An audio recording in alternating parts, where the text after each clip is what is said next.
Olá pessoal, então essa semana a gente veio aqui para gravar um vídeo para falar um pouquinho mais sobre depressão. E por que a gente escolheu esse tema? Qual que é a importância de falar sobre depressão? A depressão é uma doença extremamente frequente no nosso meio. O Brasil é o país com mais indivíduos com diagnóstico de depressão na América Latina. E apesar disso, é uma doença que ainda passa despercebida e que muitas vezes não é reconhecida. Isso acontece em parte devido ao preconceito que existe com relação às doenças psiquiátricas, mas também, às vezes, por uma falta de conhecimento da população a respeito dos sintomas que podem acontecer nos quadros de depressão. E qual que é a causa da depressão? Por que essa doença ocorre? Existem substâncias no nosso cérebro que são chamadas de neurotransmissores, que são responsáveis por diversas funções relacionadas ao humor, como a sensação de prazer, de satisfação, a sensação de alegria, também auxiliam na regulação do sono e do apetite. Por trás disso, existem causas genéticas associadas e fatores ambientais. Então, a gente sabe que indivíduos com parentes de primeiro grau com transtorno de depressão têm um maior risco de evoluir com depressão ao longo da vida.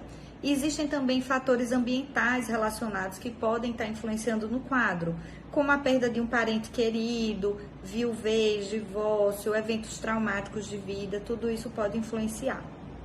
E quais que são os sintomas que podem acontecer no quadro depressivo? Quando que eu devo pensar que o indivíduo pode estar com depressão? Existem sintomas que são mais claros, mais típicos e mais fáceis de serem reconhecidos como sintomas de depressão.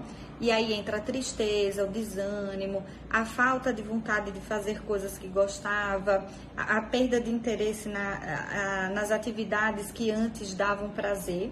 E existem outros sintomas que não são tão claros, sintomas um pouco mais atípicos e que às vezes são atribuídos a outras doenças e que não são vistos como sintomas depressivos. E a gente precisa estar atento a isso. Aí, como exemplo, eu cito alteração de apetite, que podem levar a um aumento ou uma perda de peso, alteração do sono, como insônia ou até excesso de sono, agitação, inquietação, ou por outro lado, uma lentificação, o indivíduo faz as suas atividades de uma maneira mais devagar, com mais dificuldade. E, em especial, eu chamo a atenção de vocês para a alteração de memória, que é uma queixa muito frequente no consultório da geriatria, que pode estar relacionada aos quadros de depressão. E aí, como que a gente pode entender isso? O indivíduo com tristeza, com desânimo, ele pode ter alteração da atenção e da concentração. E, como consequência, ele pode apresentar uma alteração de memória. Isso pode estar relacionado ao quadro de depressão. Essa queixa de memória deve ser avaliada com muito cuidado no consultório. Existem formas objetivas de avaliar a memória através de testes. Idealmente, a gente deve realizar isso após uma melhora inicial do quadro de depressão, para que a gente possa entender se essa alteração de memória era uma consequência do quadro de depressão ou se o indivíduo está realmente com alteração de memória, mesmo após a melhora do quadro de depressão.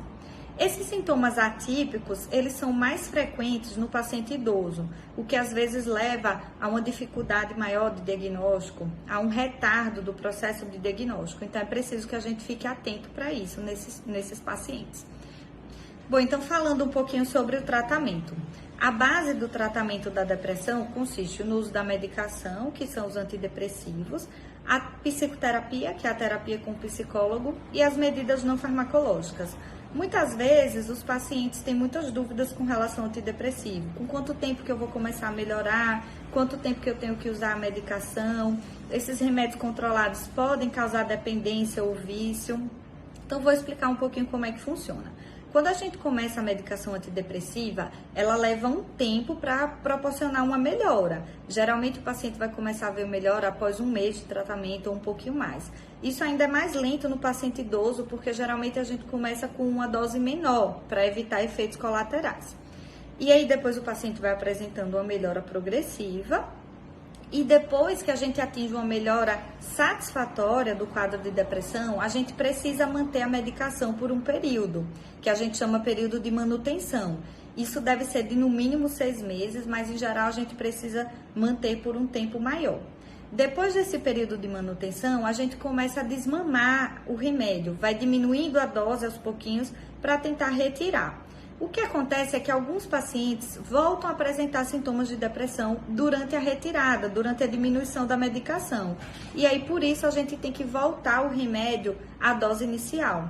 Isso não significa dependência ou vício. A gente não voltou o remédio porque o paciente estava dependente do remédio. A gente voltou o remédio porque ele voltou a ter sintomas de depressão. Então é isso. E aí outra dúvida frequente é, doutora, será que eu posso ter depressão novamente depois que eu resolver o quadro, depois que eu tratar o quadro inicial de depressão? Isso pode acontecer. Mesmo que o tratamento tenha sido bem sucedido, o paciente pode voltar a ter um novo quadro de depressão. Bom, para aumentar as taxas de sucesso do tratamento, também para diminuir a chance de recidiva, né, de retorno da doença, a gente sempre associa a psicoterapia, a terapia com o psicólogo e as medidas não farmacológicas. E aí, como medidas não farmacológicas importantes para o tratamento da depressão, eu cito atividade física, atividades de lazer, atividades prazerosas para o indivíduo e as atividades que tragam engajamento social.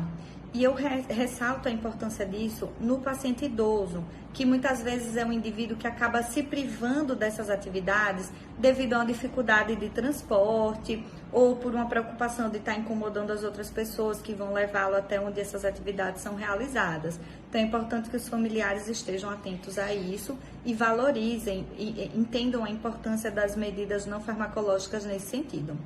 Bom, então, para quem tem interesse de saber um pouco mais sobre o assunto, entrem no nosso blog, lá nós escrevemos um artigo sobre depressão, o link vai aparecer aqui embaixo para vocês.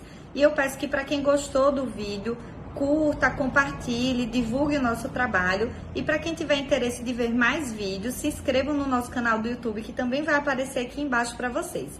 Um abraço para todos!